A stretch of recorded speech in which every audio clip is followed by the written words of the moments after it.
Hello friends, welcome to the channel. आज है हमारी नेक्स्ट क्लास जो हम लोगों ने पार्ट फर्स्ट कर लिया था अपने 5th क्लास का। आज हमारा है सेकंड पार्ट और इसमें हम लोग देखेंगे क्वाड्रेटिक इक्वेशन। क्योंकि हम लोगों ने जो अपने प्रीवियस लेक्चर में पढ़ लिया था वो क्या पढ़ लिया था, डिवीज़न एल्गोरिदम पढ़ लिया था हम लोगों ने बहुत ही अच्छे तरीके से। कैसे हम डिवीज़न एल्गोरिदम को देखते हैं, कैसे हम लोग उसको एल्गोरिदम कैसे हम लोग उसको फाइंड आउट करेंगे, क्या उसके क्राइटेरिया है, सब कुछ हमने उसमें देख लिया था बहुत ही अच्छी तरीके से। देखा गया था हमने। मान लीजिए हमारे पास कोई ये डिवीज़न प्रोसेस दिया हुआ है जिसमें हमारे पास ये एक्सप्रेशंस हैं, जिसमें एक कोशेंट है, डिवाइज़र है और डिविडेंट है और हमारे पास कुछ बच जाता है, वो हमारे पास क्या है, रिमाइंडर है। ठीक, ऐसा कोई प्रोसेस अगर दिया गया है तो पहली बात तो डिवीज़न प्रोसेस तभी हो सकता है जब हमारे पास पहली कंडीशन क्या है कि डिग्री हमारे पास जो पी एक्स की है, डिग्री हमारे पास जो पी एक्स की है वो या तो ज़्यादा हो या फिर किस बराबर हो किसकी डिग्री के, डी ऑफ एक्स के, जो हमारे पास जिस पॉलिनॉमियल से हमको डिवाइड करना है। अगर उस पॉलिनॉमियल की हमारे पास 1 सेकेंड, हाँ, अगर जिस पॉलिनॉमियल से हमको डिवाइड करना है, सॉरी शायद मैंने इसमें कलर डिफरेंट ले लिया है, 1 सेकेंड 1 सेकेंड, यस अब ठीक है। अगर हमने जिससे डिवाइड करना है उसकी डिग्री और जिसको डिवाइड करना है उसके डिग्री के रिस्पेक्ट में अगर हम रिलेशन निकालेंगे तो जो डिवाइड किया जा रहा है उसकी डिग्री डिवाइड किए जाने वाले पॉलिनॉमियल की डिग्री से हमेशा क्या होगी, ज़्यादा ही होगी। और दूसरी कंडीशन हमारे पास ये भी आती है कि ये डिवीज़न तब तक चलेगा जब तक कि डिग्री हमारे पास आर एक्स की, आर एक्स का मतलब रिमाइंडर की, छोटी नहीं हो जाती है किससे, डिग्री ऑफ डिवाइज़र से। dx की डिग्री से जब तक छोटी नहीं हो जाती है तब तक ये वाला हमारे पास डिवीज़न चलता ही रहेगा। जैसे ही हमारे पास रिमाइंडर की डिग्री छोटी हो जाती है अपने डिवाइज़र से, उस समय ही हमारे पास जो आप कह सकते हैं कि हमारे पास जो डिवीज़न प्रोसेस है वो रुक जाएगा। तो ये हमारे पास प्रोसेस होता है अपने डिवीज़न का। ओके, तो यहाँ तक आप लोगों को कोई दिक्कत हो तो आप लोग मुझसे कमेंट बॉक्स में कमेंट करके पूछ सकते हैं। और हाँ, आपसे रिक्वेस्ट है, अगर आप इस चैनल पर नए हैं तो प्लीज़ चैनल को लाइक शेयर सब्सक्राइब करना ना भूलें। और साथ ही साथ आप लोग बेल आइकन दबाने के साथ में ही मेरे बायो में टेलीग्राम लिंक दिया हुआ है मेरे टेलीग्राम चैनल का, वहाँ से जाके आप विज़िट कर सकते हैं मेरे टेलीग्राम चैनल को, उसको ज्वाइन कर लीजिए। वहाँ पे आपको बहुत सारे नोट्स और कई सारे डाउट्स क्लियरिंग आपको मतलब अगर आप कोई डाउट भेजते हैं उस ग्रुप में तो मैं उसको डाउट क्लियर करने का प्रयास करूँगा। ठीक, और सेशंस भी लिए जाएंगे, बट पहले धीरे धीरे से इसका सिलेबस कंप्लीट करेंगे, वैसे ही धीरे धीरे हम लोग क्या करेंगे, अपने डाउट क्लियरिंग सेशंस बढ़ाते रहेंगे।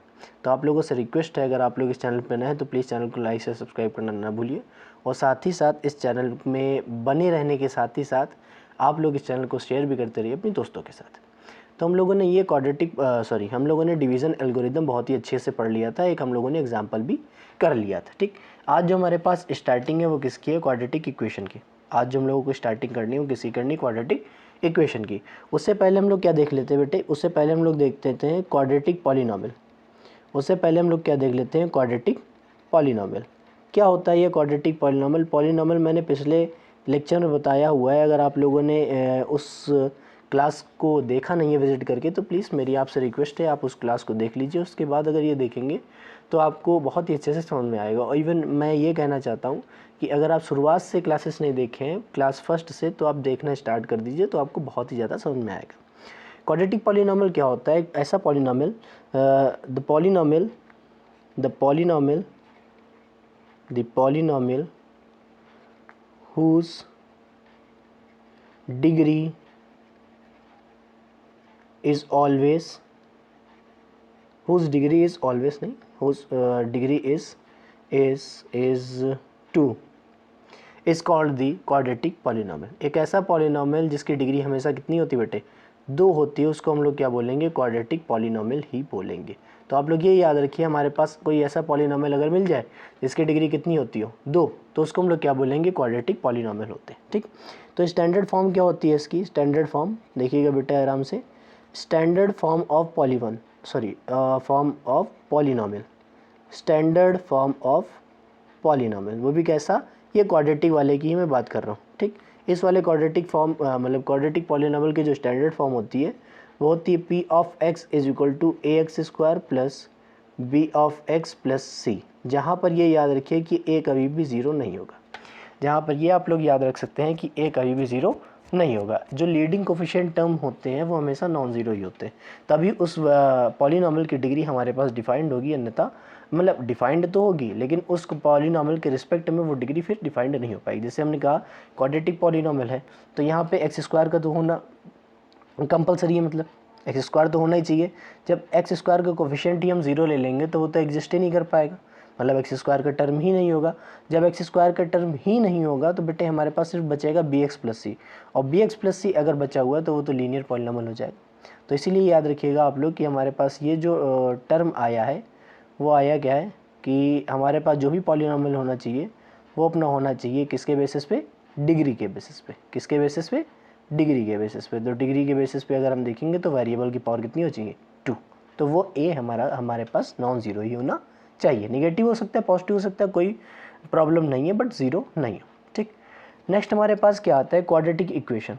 अब आती है इक्वेशन। तो आप लोगों ने बहुत ही बचपन में शायद पढ़ी होगी इक्वेशन होती क्या है। इक्वेशन एक प्रकार का रिलेशन है, ऐसा समझिए आप लोग कि इक्वेशन का मतलब एक प्रकार का क्या होता है, रिलेशन, जिसको हम एक टर्म से डिनोट कर रहे हैं जिसको हम बोलते हैं इक्वालिटी। एक टर्म से डिनोट कर रहे हैं जिसको हम लोग क्या बोलते हैं बेटे, इक्वालिटी। इक्वालिटी का तो नाम सुना ही होगा। जहाँ कहीं भी इक्वालिटी है तो वहाँ पे कंपैरिजन होता है, ऐसा समझिए। जहाँ कहीं भी इक्वालिटी की हम डिनोट कर रहे हैं ना तो वहाँ हम कंपैरिजन कर रहे हैं। किससे, हमने कहा ये चीज़ इस वाली चीज़ के इक्वल है, तो इसका मतलब क्या है, कंपैरिजन ही तो है। दो चीज़ों को कंपेयर कर रहे हैं कि नहीं, कर रहे हैं कि नहीं, आप ही बताइए कि यहाँ दो चीज़ों को कंपेयर करा जा रहा है कि नहीं, करा जा रहा है। तो इसका मतलब क्या है, जब भी कंपैरिजन में हमारे पास जो रिलेशन है वो इक्वालिटी का आ जाए। समझिएगा कि जब भी कंपैरिजन में हमारे पास जो रिलेशन है वो कैसा आ जाए, इक्वालिटी का, तो उस मतलब उस चीज़ों को हम लोग क्या कहते हैं, इक्वेशन। और अगर उस इक्वालिटी के रिलेशन में हमारे पास कोई एक क्वाड्रेटिक पॉलिनॉमियल इन्वॉल्व होगा, अगर हमारे पास कोई भी क्वाड्रेटिक पॉलिनॉमियल इन्वॉल्व होगा तो उसे हम लोग क्या बोल देंगे, क्वाड्रेटिक इक्वेशन। तो उसे हम लोग क्या बोल देंगे, क्वाड्रेटिक इक्वेशन। देखिए हमने इसको क्वाड्रेशन लिख दिया था सर, तो हम लोग क्या बोलेंगे उसे, क्वाड्रेटिक इक्वेशन। तो याद रखिएगा जब भी हमारे पास इक्वालिटी का रिलेशन सेटिस्फाइड होता है अपने किसी भी रिलेशन के रिस्पेक्ट में या अपने किसी भी दो साइड्स के रिस्पेक्ट में, मान लेते हैं इसको हम लोग दूसरी डेफिनेशन के हिसाब से अगर मैं लिखना चाहूँ तो मैं लिखूँगा जब लेफ्ट हैंड साइड और राइट हैंड साइड दो साइड्स आपस में जब भी दिए हों तो इक्वालिटी जब भी रिलेशन दिखाएंगी, इक्वालिटी रिलेशन जब भी दिखाएंगे तो हम लोग सीधा ही बोलेंगे कि हमारे पास ये क्या लिखा हुआ है, इक्वेशन। कि हमारे पास ये क्या लिखा हुआ है बेटे, इक्वेशन। तो जनरल फॉर्म क्या हो जाएगी, जनरल फॉर्म किसकी, क्वाड्रेटिक इक्वेशन की। देखिएगा हमारे पास क्या हो जाएगी जनरल फॉर्म, तो उसको हम लोग लिखते हैं X square plus B x plus C, और जनरली हम लोग सीधा लिख देते हैं यहाँ पे राइट हैंड साइड में क्या आएगा, ज़ीरो। कि जनरली हम लोग सीधा ही यहाँ लिख देंगे कि हमारे जो राइट हैंड साइड में कुछ दिया हुआ है वो कितना दिया हुआ है, ज़ीरो ही दिया हुआ है। तो ये जो हमारे पास रिटन है यहाँ पे, ये हमारे पास होती है standard form of quadratic equation.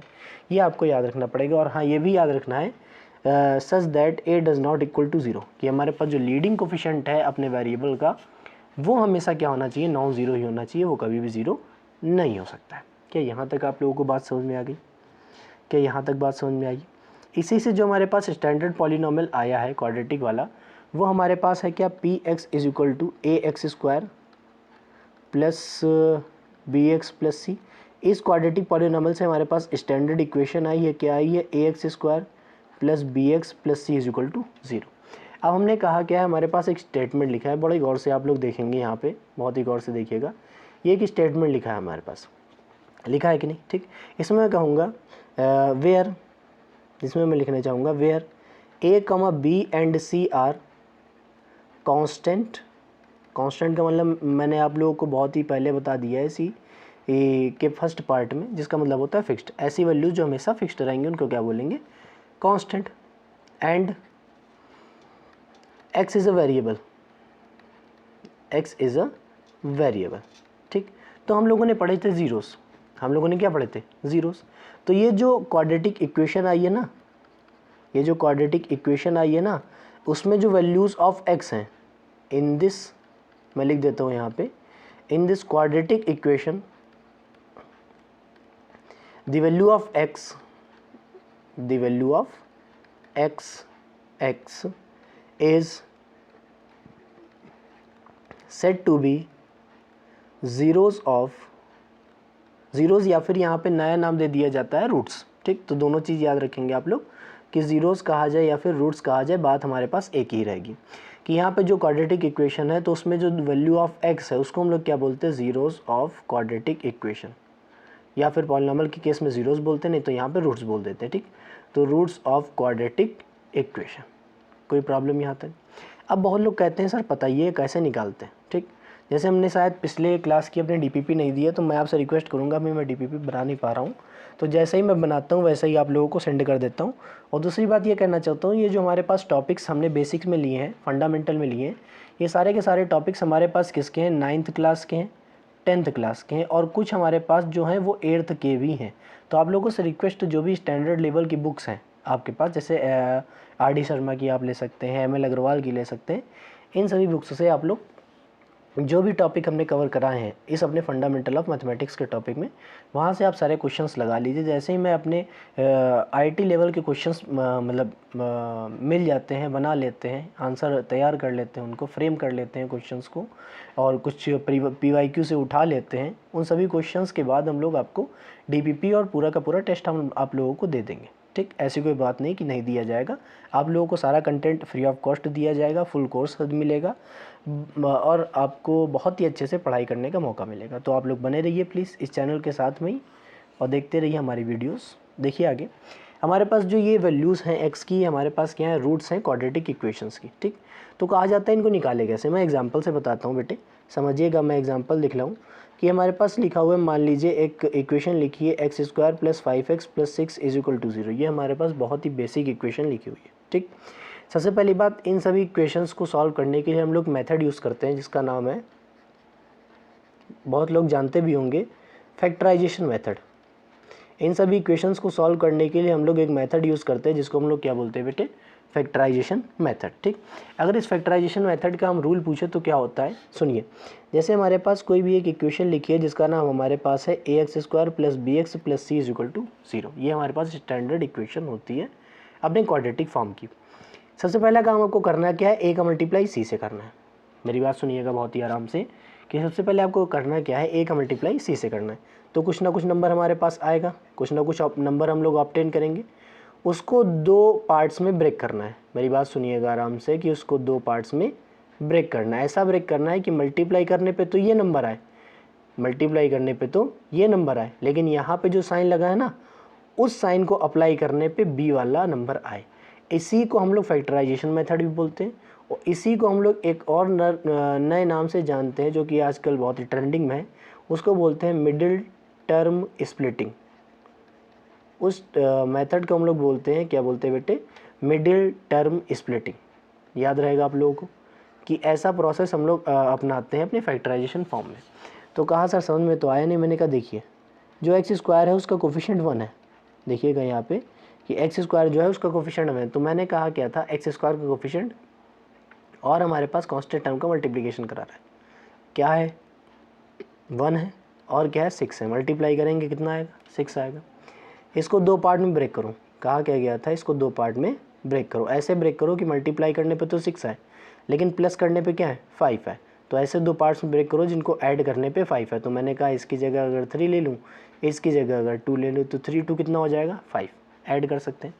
तो देखिए हमारे पास इक्वेशन बन जाएगी यूँ कि 5 को हमने लिख दिया 3 + 2 + 6 = 0। यहाँ तक तो कोई प्रॉब्लम नहीं। जैसे ही हम x से मल्टीप्लाई करना चाहेंगे तो ये बन जाएगा 3x, और ये बन जाएगा 2x, और ये बन जाएगा 6 = 0।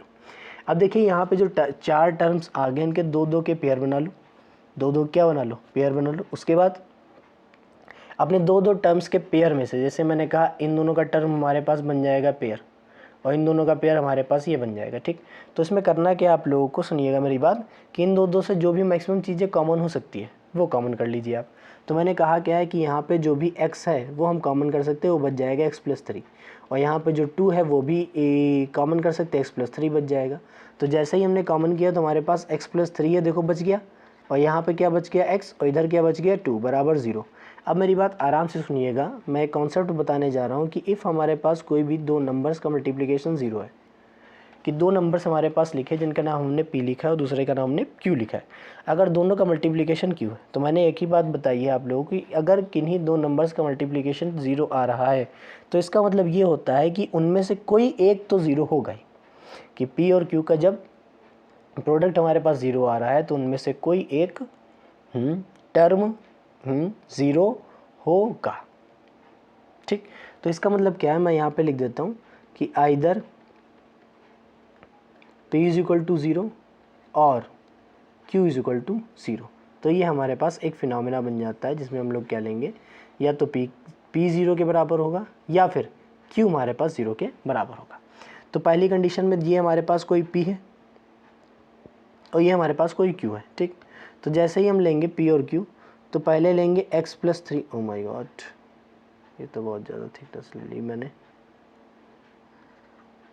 ये ठीक है, 1 सेकेंड। ये हमारे पास पहला वाला एक्सप्रेशन आ जाएगा जिसको हमने लिखा था x प्लस 3 बराबर 0।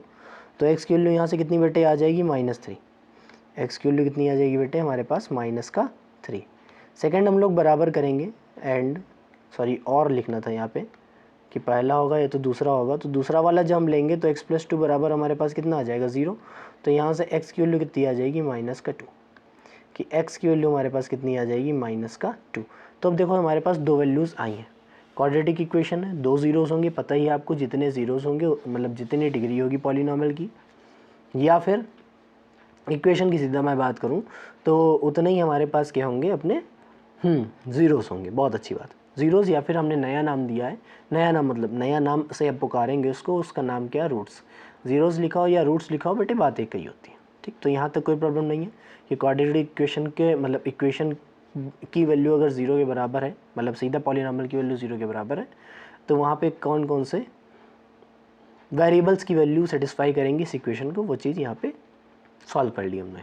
ठीक, तो आगे देखते हैं, हम लोगों ने ये सब देख लिया है तो इसका मतलब क्या है, हम फैक्टराइजेशन करके अपनी वैल्यूज़ को फाइंड आउट कर सकते हैं। ठीक, अगर मैं कहूँ मैं इसी का उल्टा काम करना चाहूँ तो, अगर मैं कहूँ मैं इसी का उल्टा काम करना चाहूँ, उल्टा काम का मतलब क्या है हमारे पास बच्चे सुनिएगा, कि हमें इक्वेशन दी थी तो हमने रूट्स निकाल लिए। अब इसका नाम याद रखिएगा बच्चे, इसका नाम क्या है, रूट्स।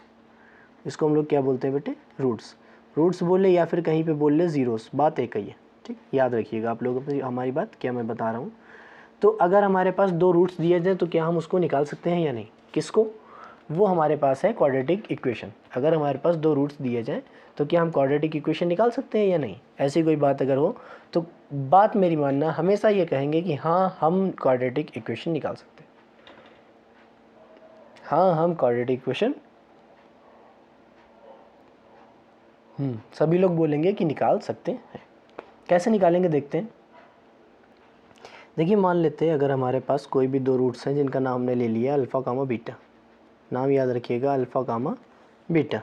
ठीक, हमने लिया कि alpha comma beta are the roots of a polynomial. याद रखिएगा हमने माना क्या है यहाँ पे कि अल्फ़ा और बीटा हमारे पास क्या है, रूट्स हैं किसके, पॉलिनोमियल्स के। ठीक, अभी मैंने आपको ये दिखाया है, देखिएगा यहाँ पे मैंने ये दिखाया आपको कि ये जो हमारे पास एक्सप्रेशन आया है, अब देखिए कि यहाँ पे जैसे ही हमने देखा x बराबर -3 रूट था तो x प्लस 3 बराबर 0 में लिख दूँ, x बराबर -2 अगर हमारे पास रूट है तो x प्लस 2 बराबर 0 लिख दूँ, और इन दोनों का अगर प्रोडक्ट करा दूँ, किन दोनों का, इस वाली इक्वेशन का और इस वाली इक्वेशन का अगर मैं प्रोडक्ट करा देता हूँ तो यही चीज़ तो हमारे पास आई है। क्या समझ रहे हैं आप लोग मैं क्या कहना चाह रहा हूँ, कि इन दोनों इक्वेशंस का अगर मैं मल्टीप्लाई करा देता हूँ तो ये इक्वेशन हमारे पास जो आई है वो स्टैंडर्ड क्वाड्रेटिक इक्वेशन को कन्वर्ट करने के बाद ही आई है कि नहीं। तो इसी चीज़ को मैं यहाँ पे अप्लाई करना चाहता हूँ कि हमारे पास अल्फ़ा और बीटा अगर हमारे पास दो रूट्स हैं तो इसका मतलब है मैं ये लिख सकता हूँ कि x बराबर अल्फ़ा कहीं लिखा होगा, तो इसका मतलब है x माइनस अल्फ़ा बराबर हमारे पास कितना हो जाएगा बेटे, 0 हो जाएगा। और इसी कंडीशन से हमारे पास क्या हो जाएगा, अगर बीटा हमारे पास जो रूट्स है तो इसको मैं भी लिख सकता हूँ x बराबर बीटा, लिख सकता हूँ कि नहीं। तो इसका मतलब भी हमारे पास आ जाएगा कि x माइनस बीटा बराबर हमारे पास कितना हो जाएगा बेटे, 0। तो दो कंडीशंस आ गई हैं, एक आ गई है x माइनस अल्फ़ा बराबर 0 और एक आ गई x माइनस बीटा बराबर 0 दिया हुआ है। तो अगर इन दोनों का मैं मल्टीप्लिकेशन करा दूँ तो हमारे पास आ जाएगा x माइनस अल्फ़ा और x minus beta is equal to हमारे पास कितना आ जाएगा बेटे, 0 आ जाएगा। और एक कंडीशन हमारे पास ये याद रखनी है कि इस पूरे पॉलिनॉमियल का कोई ना कोई स्केलर मल्टीपल हो सकता है।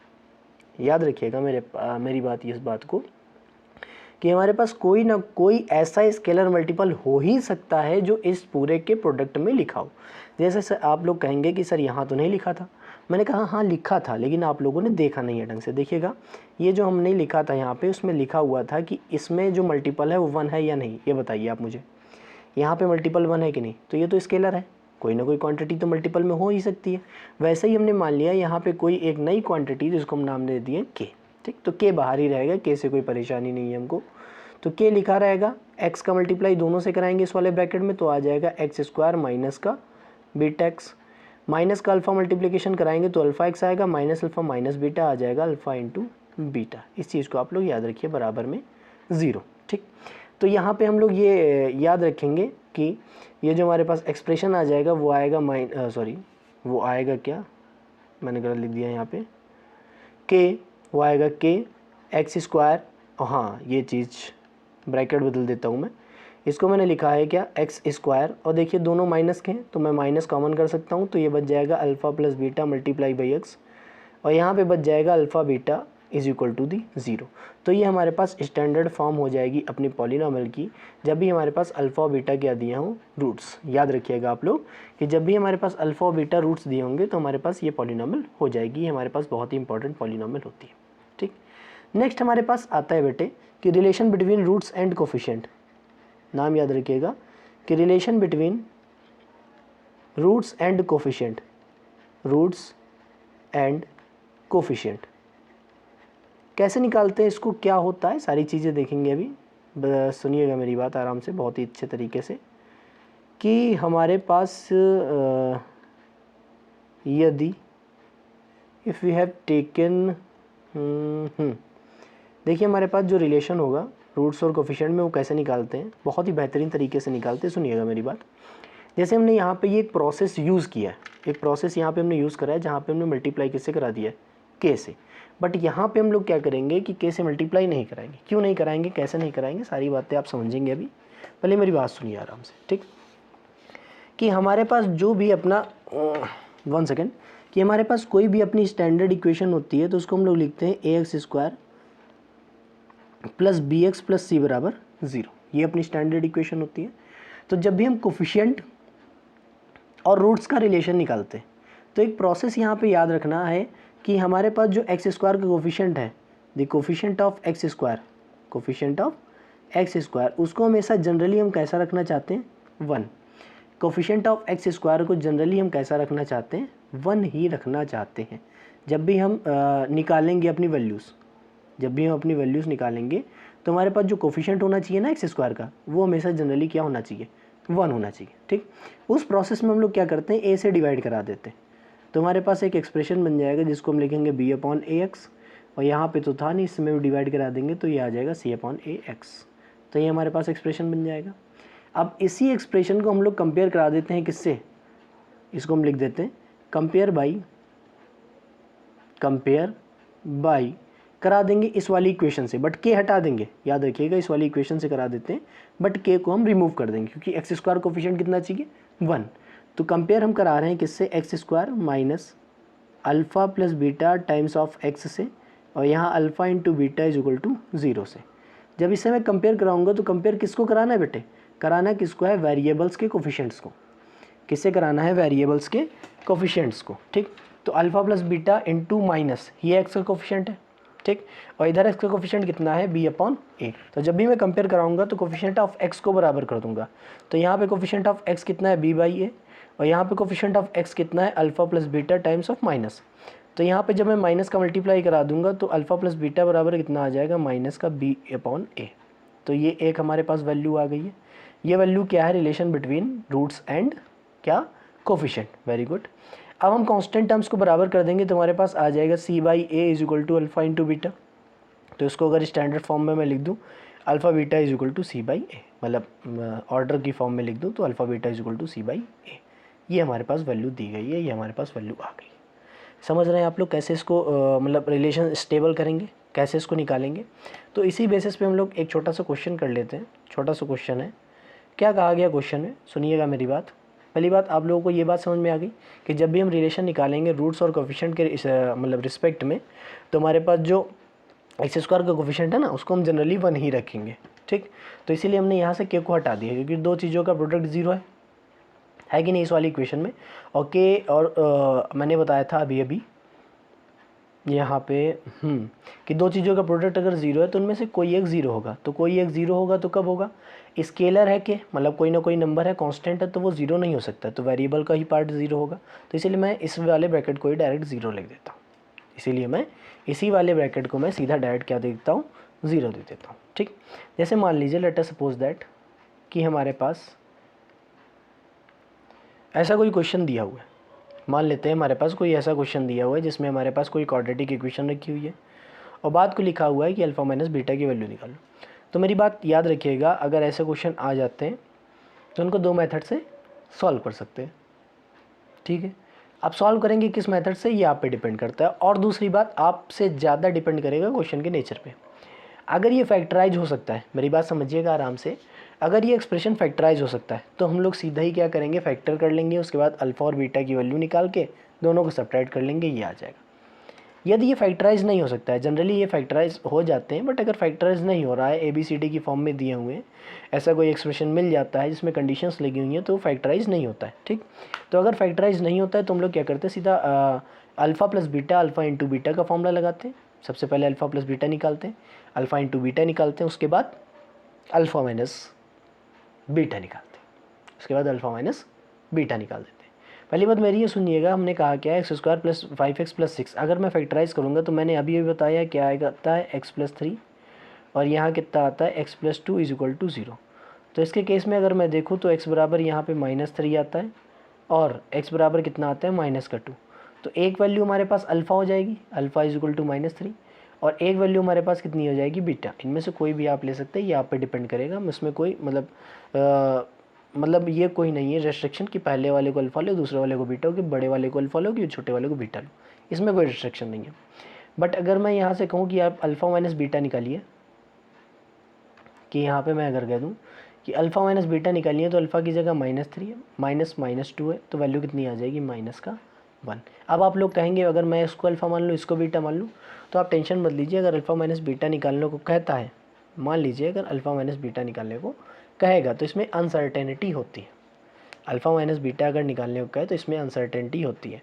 इसमें प्लस का भी आ सकता है, इसमें माइनस का भी आ सकता है। जैसे मैंने अगर इसको अल्फ़ा मान लिया और इसको अगर बीटा माना, तो हमारे पास आ जाएगा -2 माइनस और -3, तो ये बन जाएगा -2 प्लस का 3, वैल्यू बन जाएगी +1। मैंने क्या बताया अभी कि अल्फ़ा माइनस बीटा हमारे पास अनसर्टेनिटी होती है, ये प्लस की वैल्यू भी देता है और ये माइनस की वैल्यू भी देता है। कैसे निकालते हैं इसको, मेरी बात समझिएगा। जैसे मान लीजिए हमारे पास एक वैल्यू पता है जिसको हम बोल रहे हैं अल्फ़ा प्लस बीटा, कोई भी वैल्यू है, वो वैल्यू हमारे पास दी होगी, और हमारे पास वैल्यू पता है अल्फ़ा इंटू बीटा की, वो कुछ हमारे पास वैल्यू होगी।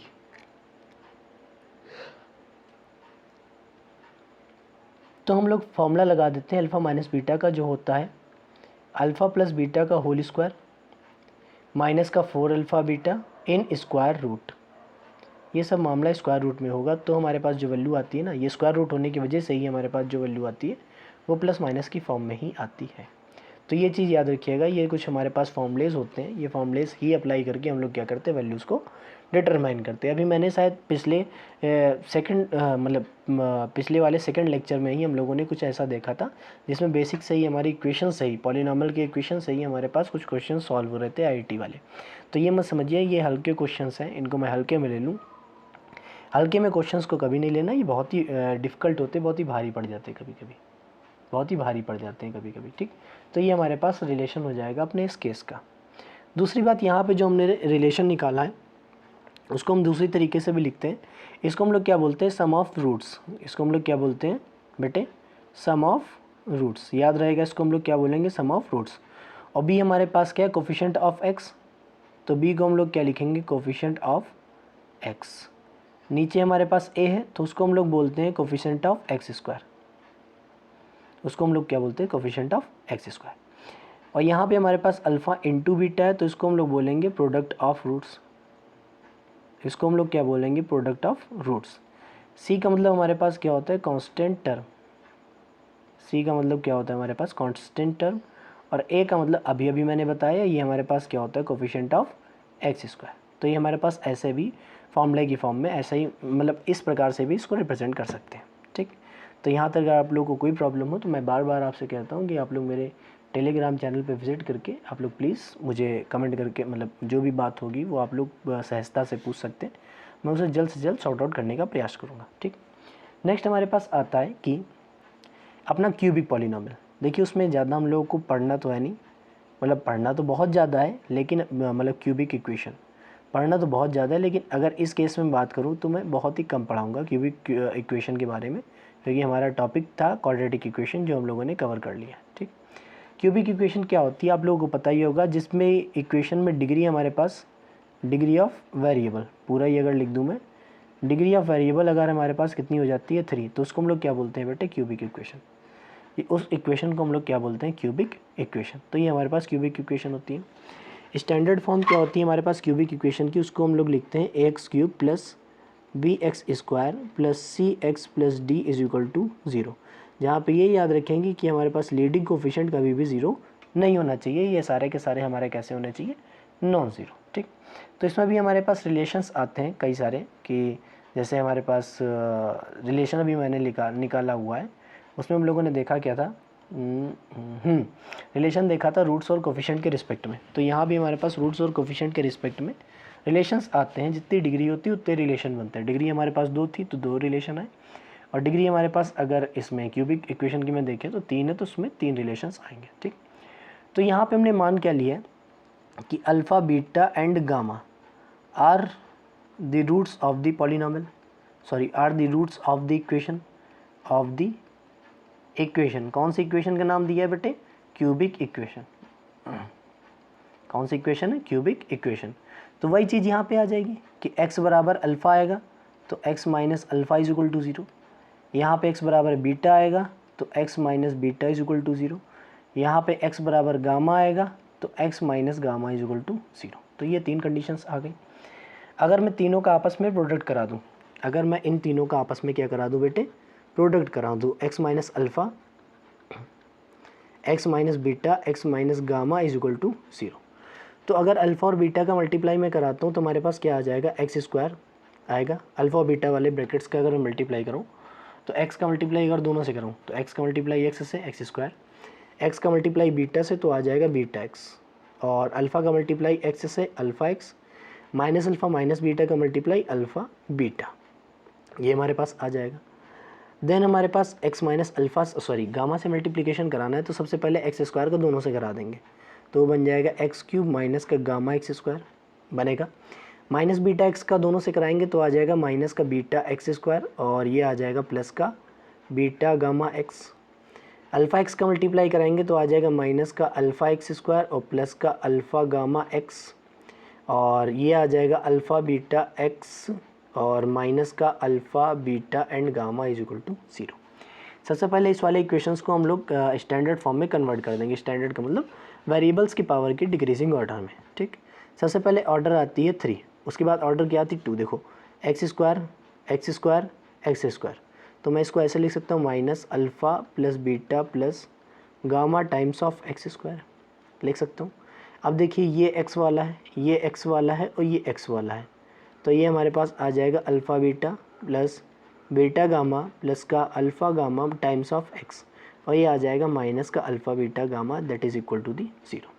अब इसकी अगर मैं कंपेयर करा दूँ ना, किससे करा दूँ, कंपेयर कराऊँगा मैं 1 सेकेंड, जो लिखा था A x square plus B x plus C is equal to 0, मतलब A x cube plus B x square plus C x plus D is equal to 0, इसमें ए डिवाइड करा दूँ, इसमें क्या करा दूँ ए डिवाइड करा दूँ। जैसे ही मैं ए डिवाइड कराऊंगा, मेरी बात आराम से सुनिएगा, तो हमारे पास जो एक्सप्रेशन है वो बन के जाएगा कि वो बन जाएगा एक्स का cube plus b by a x square plus c by a x plus d by A is equal to the 0, ये बन जाएगा।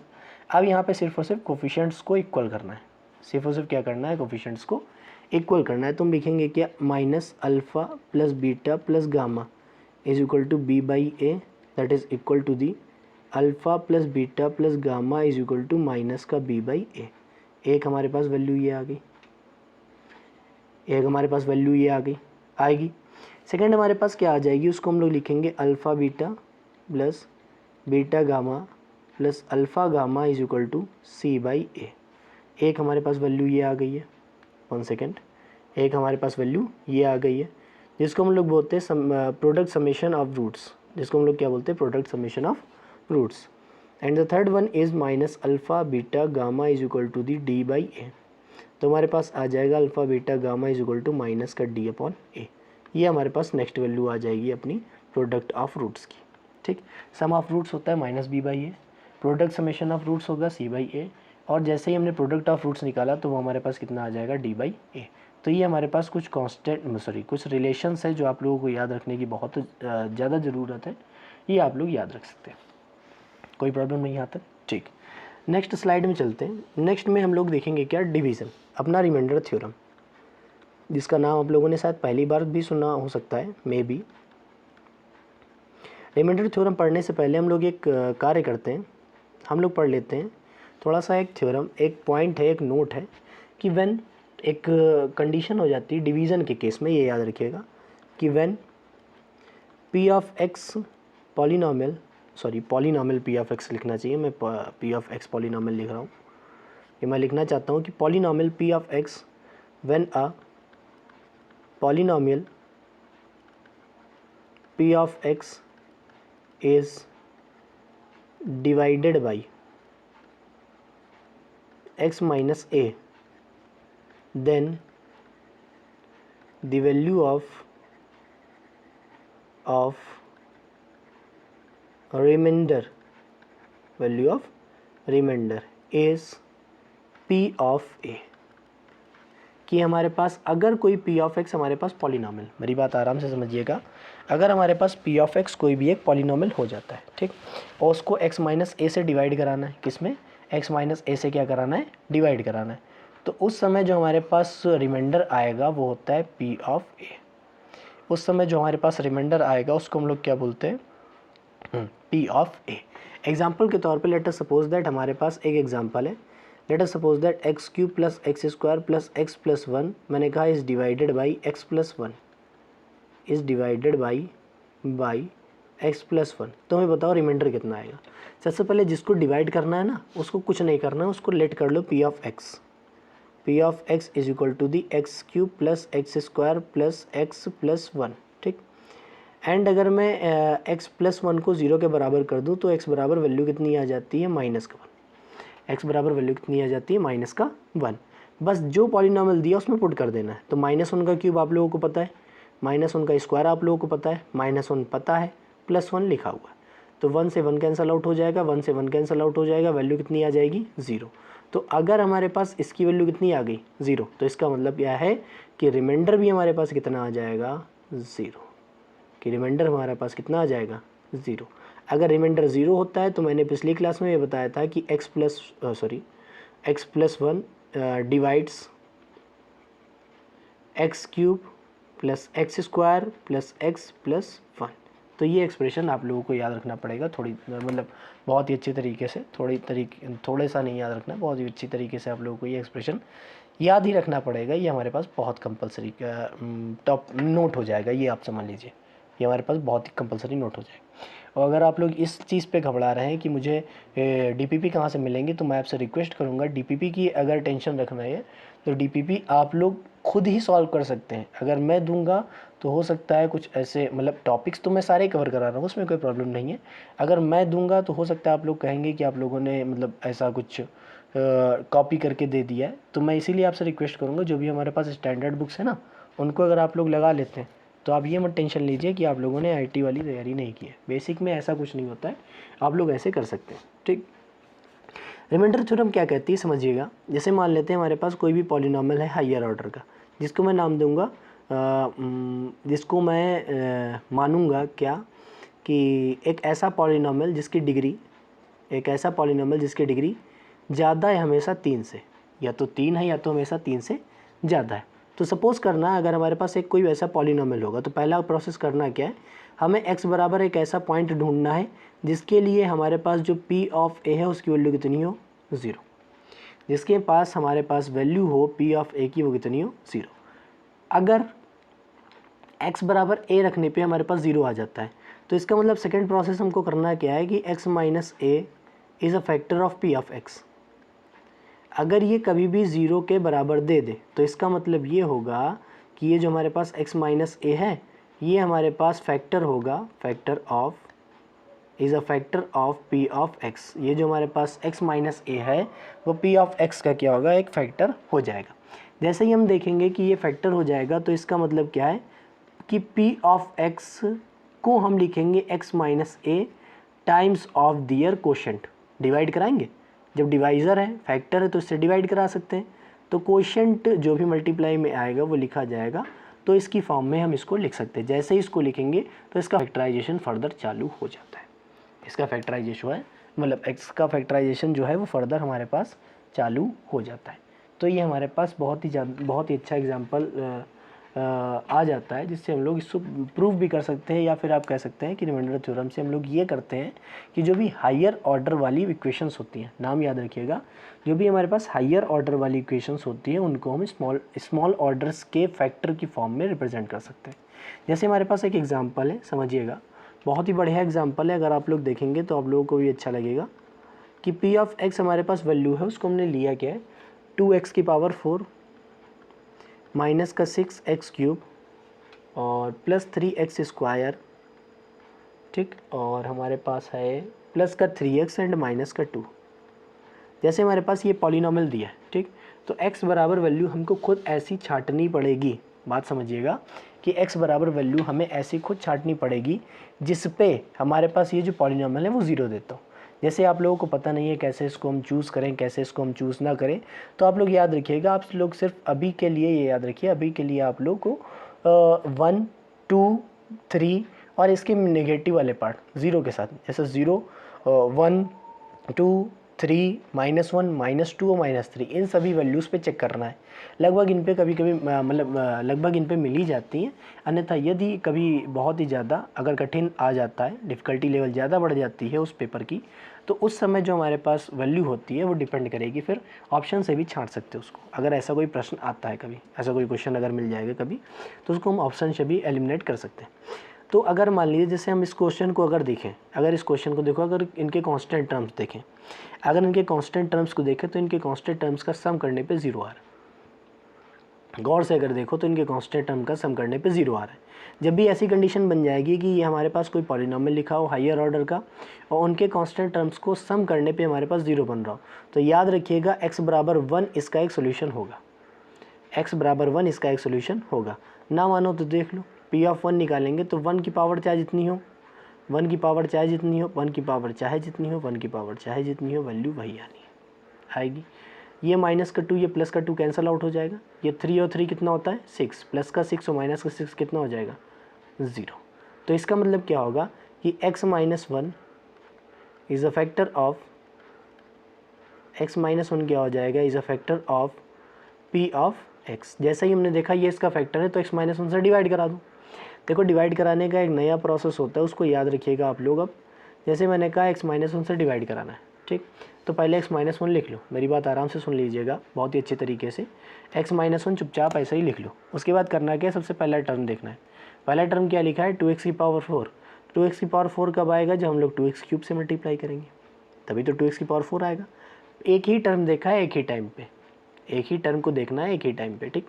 तो अब x माइनस 2 x माइनस 1 लिख लो। अब यहाँ पे एक्स क्यूब की अगर देखें हम तो यहाँ आ रहा है माइनस का 2x क्यूब, आ रहा है कि नहीं।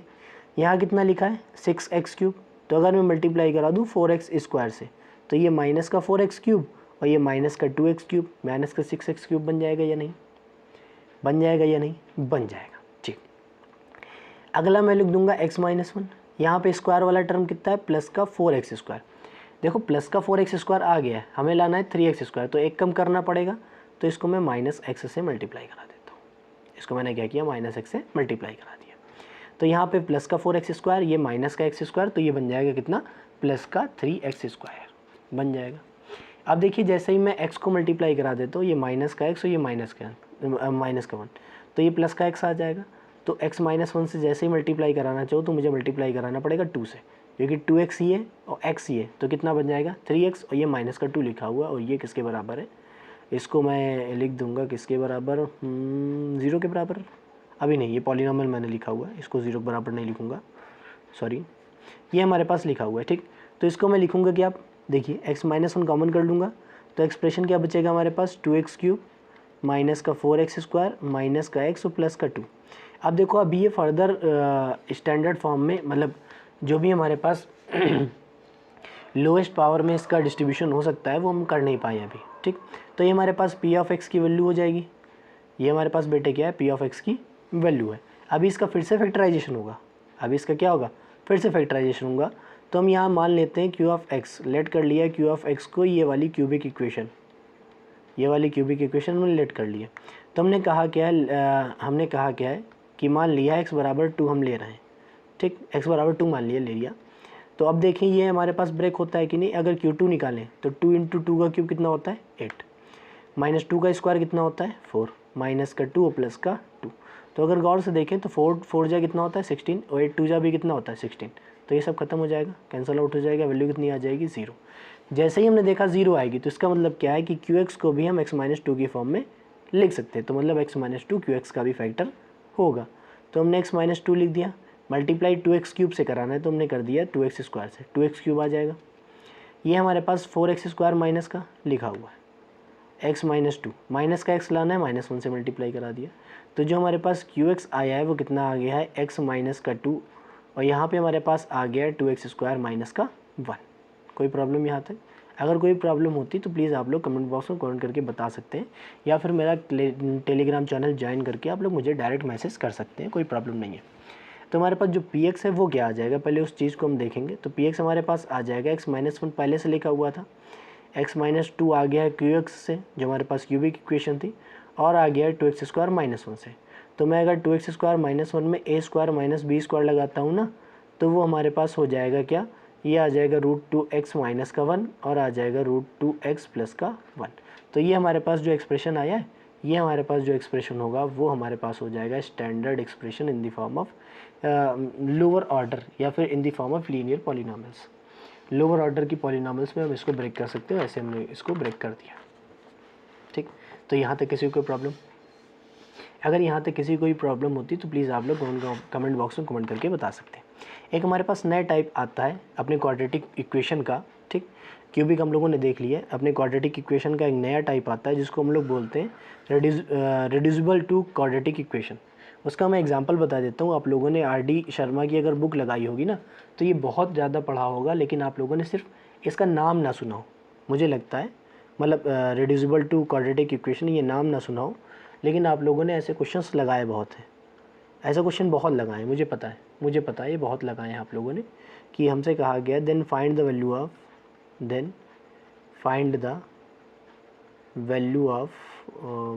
ऑफ किसकी वैल्यू निकालनी है, हमें निकालनी है कि x² + 34 डिवाइडेड बाई 5, हमें ये वैल्यू निकालनी है, ठीक। तो पहले इस इक्वेशन के कहा गया है, इस इक्वेशन को पहली बात तो ये आप लोगों को समझनी पड़ेगी कि हमारे पास जो है वो स्टैंडर्ड वाली, मतलब रिड्यूसिबल टू क्वाड्रेटिक इक्वेशन की फॉर्म में दी हुई है। इसको हम लोग क्वाड्रेटिक इक्वेशन की फॉर्म में रिड्यूसिबल कर सकते हैं, चेंज कर सकते हैं, ठीक। कैसे करेंगे थोड़ा सा आराम से देखिएगा। जो हमारे पास इक्वेशन है ना वो लिखी है 9 की पावर x, 6 की पावर x, 2 × 4 की पावर x। तो 4 की पावर x अगर मैं ऊपर नीचे वो डिवाइड करा दूँ, डिवाइड कराने का मतलब इधर तो मल्टीप्लाई में लिखा हुआ बेटे, तो अगर मैं यहाँ पे डिवाइड करा सकता हूँ तो यहाँ पे 2 ही बचेगा, कितना बचेगा, 2 ही बचेगा। तो इसके अगर मैं देखूँ बेस अगर सेम है तो यहाँ मैं पावर अगर सेम है तो बेस को मैं एक साथ लिख सकता हूँ। वैसे ही यहाँ पे पावर अगर सेम है तो बेस को मैं एक साथ ही लिख सकता हूँ कि नहीं। और ये जो 9 है उसको मैं 3 का स्क्वायर लिख सकता हूँ, 4 है उसको मैं 2 का स्क्वायर लिख सकता हूँ। तो 9 को 3 का स्क्वायर, 4 को 2 का स्क्वायर, और पूरे की पावर क्या बन जाएगी, x। यहाँ से मैं 2 को कैंसिल आउट कर दूंगा तो 3/2 की पावर कितनी बन जाएगी, x = कितना आ गया, 2।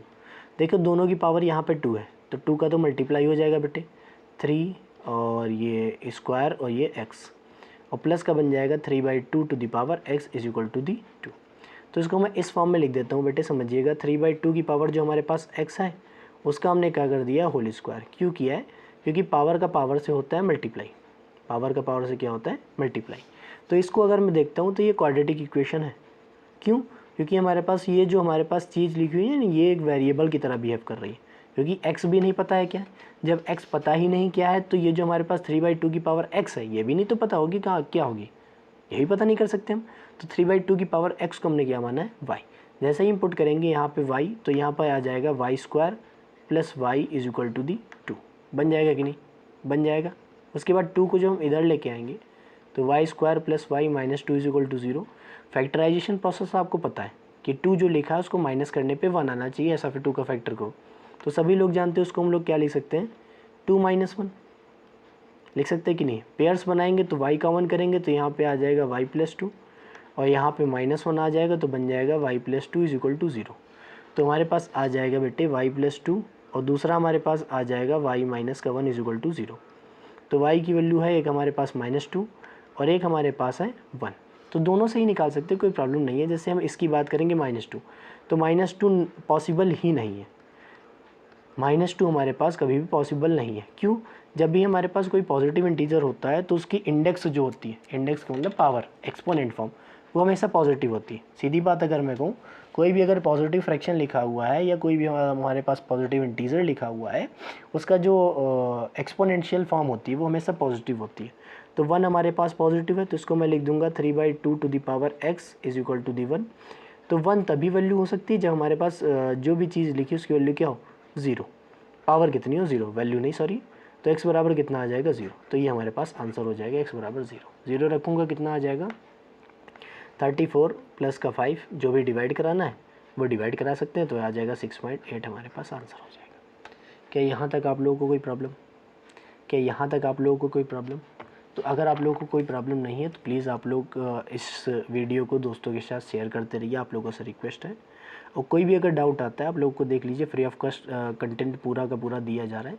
और आप लोगों से ये रिक्वेस्ट है, अगर आप लोग डीपीपी के मतलब धोखे में बैठे हुए हैं, पढ़ाई नहीं कर रहे हैं, तो आप लोगों से रिक्वेस्ट है डीपीपी प्रॉब्लम मत रखिए। आप लोग सिर्फ और सिर्फ एक कार्य करिए मेरे कहने पे, 8th 9th और 10th इन तीनों की जो बुक्स है ना, उनके polynomials, equations, linear equation 1 variable और एक टॉपिक हमारे पास है 8th में अगर मैं देखूं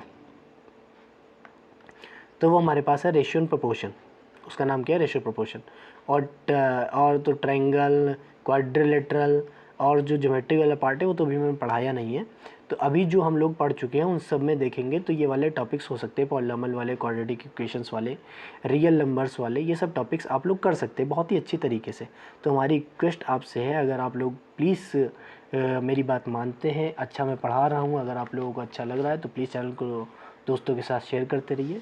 वीडियोस में अपलोड करता रहूँगा, जैसे ही प्रयास करता रहूँगा, जैसे ही कंटेंट मिलता जाता है, जैसे ही मैं कंटेंट बनाता जाता हूँ वैसे ही मैं कंटेंट अपलोड करता जाता हूँ। ठीक, तो आज के लिए बस इतना ही, मिलते हैं अगली क्लास, तक के लिए गुड बाय।